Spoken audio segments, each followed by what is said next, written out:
Ado mai kanti yana da matuƙar mutunci.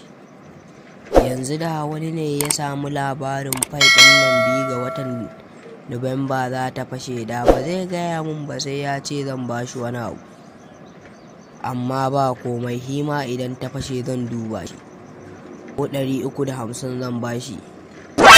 Yanzu bara ka ga zuwa zan yi gidanmu in musu alƙawarin buhun shinkafa 3. Yana fashewa sai dai ka ji wip an kawo musu buhun shinkafa har da mayi an ajiye. Amma yanzu ba wannan ba, bara in fara zuwa gidan su masoyiyata Fatima, in je in sa a ruhe gidansu. Tana fashewa gobe zan sa a gina musu sabo. Da Allah ka shiga gidan nan ka ce ana sallama da Fatima. Wai tana zuwa. Oke dan malam, na gode.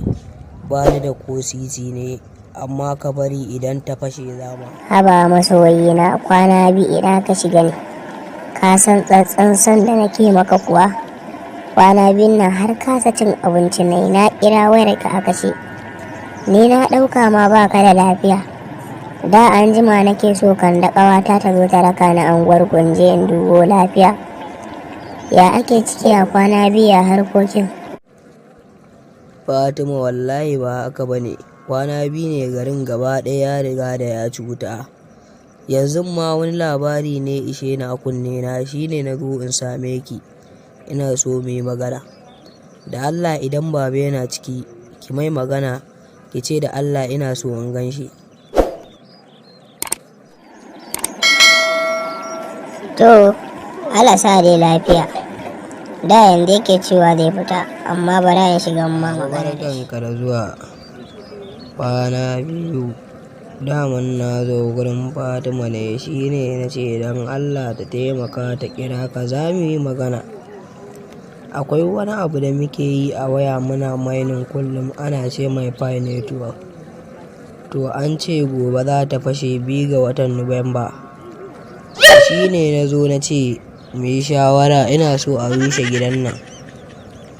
Gobe tana fashewa da misalin 12 na rana, sai a gina muku sabo. Ɗana menene kuma Pi network? Ba Pi network ba, Pi network. To ɗana Pi network. To hi Pi network ɗin menene?